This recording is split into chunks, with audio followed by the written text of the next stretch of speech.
Hi, my name's Phil. I like talking about politics, and in this video, I'd like to discuss Nicola Sturgeon's roadmap to the next Scottish independence referendum, which is being planned for autumn 2023.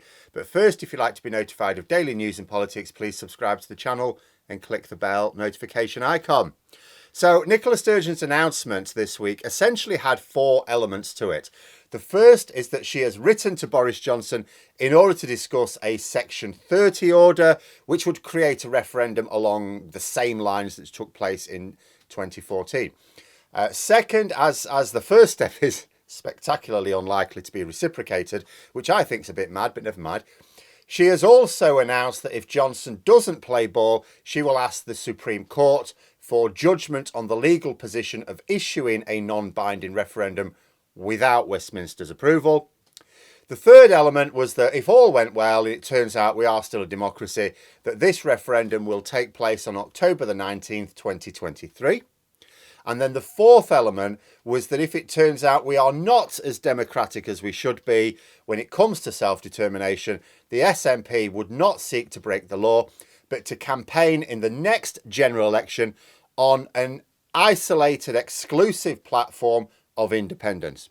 In other words, there'd be no equivocation about it. They would make it clear that a vote for the SNP is a vote for independence. At least that was my understanding of what she said. It could be that they fight the next election based on whether there should just be another referendum, but I think it was specifically for independence.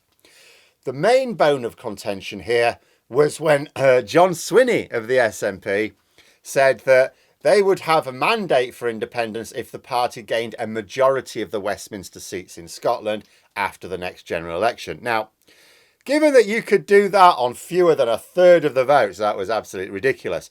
The statement was later retracted and corrected to a majority of votes in line with what Nicola Sturgeon indicated. Now, taking those four elements together and taking into account that clarification on the last point from the SNP, I don't think anyone can really complain. I think that if her roadmap is possible, and I'll come to that, it's actually very reasonable. I really don't see there's people can say, oh, it's not the right time for a referendum and all the rest of it, but it's like, okay, but follow the process. What's wrong with the process? I don't think there's any arguments against the process. So let's examine the situation quickly. First, the last referendum was fought with the then Prime Minister arguing that Scotland, being part of the UK, was the only way to be a big player in the EU. Now, I don't know how much that had an influence on the result, but it was clearly in play. It was a promise that is no longer in place. So that last referendum is invalidated on that basis. Second, there is a supermajority of MSPs in Holyrood who are in favour of another referendum. Third, the SNP have almost all the Westminster MPs in Scotland. Now, this is where they were a little bit naughty, but only in a normal political way, because this point of Sturgeon about fighting the next election on a platform purely of independence, now that's good, that makes sense, because they fought the last one on being the anti-Tory protest vote. And I said at the time, I said in the election, it's nonsense. I had Scottish viewers assuring me, and I'd seen I'd seen some images of campaign leaflets, and they're going, no, they're saying on their campaign leaflets that it's not a vote for independence, a vote for the SNP is a vote against the Tories, blah, blah, blah. And I went, yeah, of course it is. Because as soon as they won the general election, all of a sudden it's like, we should have another referendum because look how many MPs we've got. I said it was rubbish at the time. But apart from anything else, their main rivals in Scotland are not the Conservatives. There's not much crossover in voters there at all. But the second the election was over, as I say, they hailed it as support for another referendum. But as I say, that's politics. All politicians and all political parties, all polls will try and adopt whatever position is going to get them the best outcome. But if they do fight the next election on the real platform, I would welcome that. It suits me as a Labour supporter as well.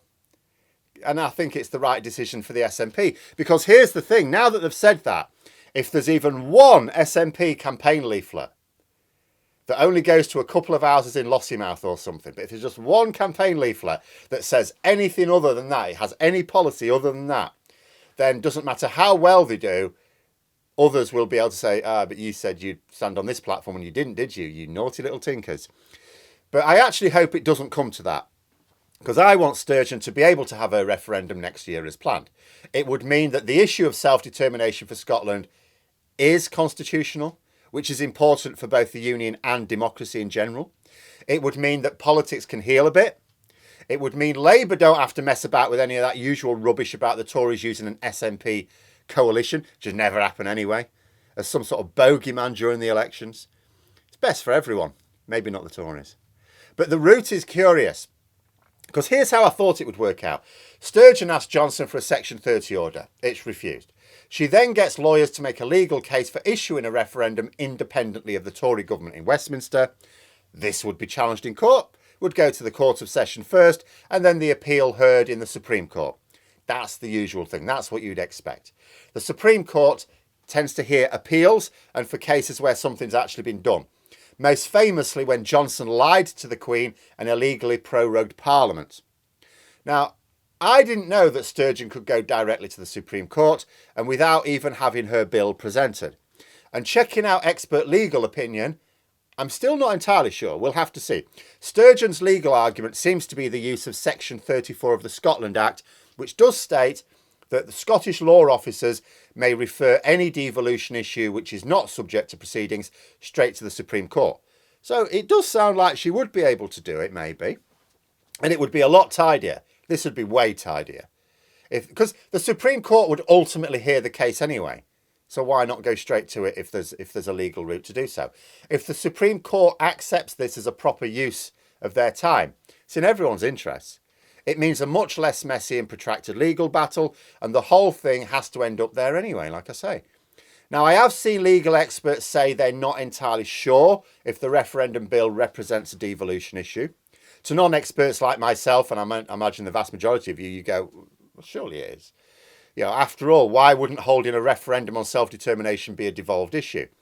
The Brexit parallel would be to ask if it was ever in question that the UK could hold a referendum on exiting without the approval of the wider EU bureaucracy. Of course, and in the case of Brexit, the treaty had specific sections on leaving. This is where there's an issue here, because there's no such section in UK law, because when both the Act of Union for Scotland and the Scotland Act itself were written, nobody really imagined this outcome, or if they did, they didn't want to talk about it. And I've also seen one constitutional lawyer suggesting the courts really don't tend to like getting bogged down in hypothetical questions. There is a precedent for courts putting decisions on hold until something actually happens, rather than committing themselves when not all the facts were known. They even gave an example of a similar issue regarding Northern Ireland, where the Supreme Court basically said, come back later, will you? Nothing's actually happened yet. So there are now two big unknowns here. The first is not what I expected to be pondering.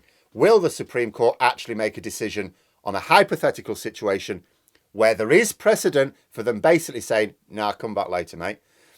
Now, we aren't going to get to that point until, I don't know whether Sturgeon has already written the Section 30 letter to Boris Johnson, but presumably he has a certain amount of time to respond. I'm going to guess he's going to use the full amount of time and then say, yeah, no. So until that's happened, we don't go to the next step. Because if the Supreme Court says, look, no, then Sturgeon's going to have to issue the bill anyway, defend a legal challenge, as I imagined would always be the case, and that she didn't talk about this, or if she did, I didn't see it reported. That suggests to me that either her legal advice is that this shouldn't be a problem, the Supreme Court will absolutely hear it, or it might be a problem, but no point complicating the message until it is.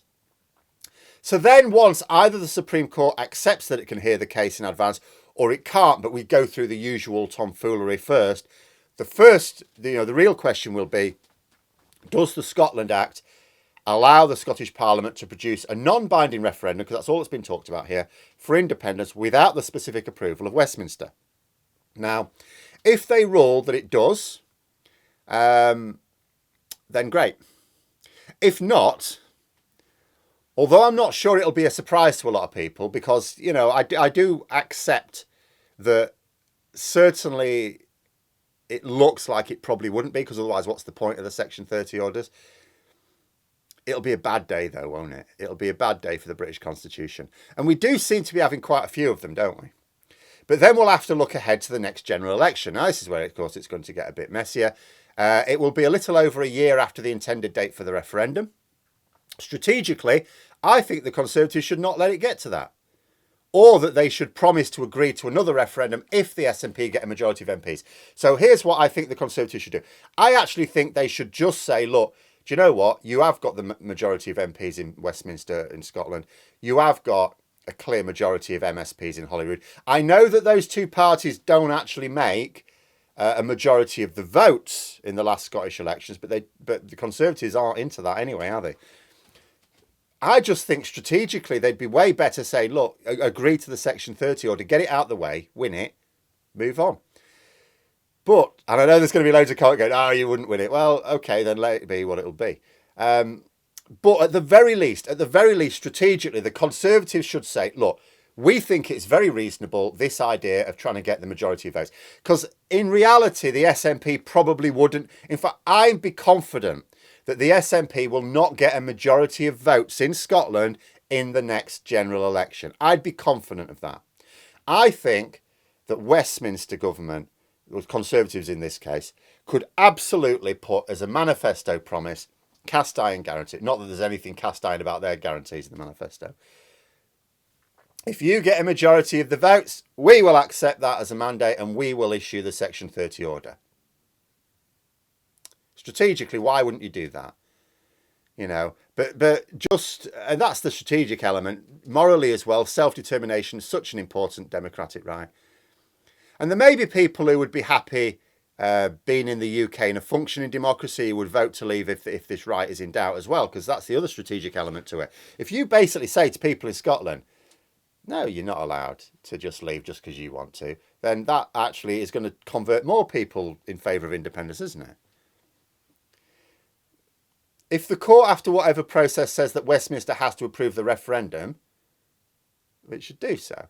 Or at the very least, lay out the clear conditions for triggering such a referendum, as sort of exists in Northern Ireland for the issue of reunification. To try and resist it is to drive a wedge between Scotland and the rest of the UK. How does that help? That's not going to end well. Of course, plenty of Tories would secretly welcome it as well. You know, another reason to issue the promise anyway. They're often described as the English Nationalist Party now. And it's actually more true than many know. They would welcome the UK breaking up, because it would make it easier for them to gain power in England and more power as well. So although it would make strategic sense for the Tories to accept the case for a referendum and have a decent chance of winning the campaign, I just worry that some of them see an interest in losing the union and the rest are too stupid to see it. But those are my thoughts. Let me know yours in the comments below. I hope you found the video interesting. If you did, please click the like button. If you'd like to support the channel further, the join button for memberships. And until next time, I'll see you later.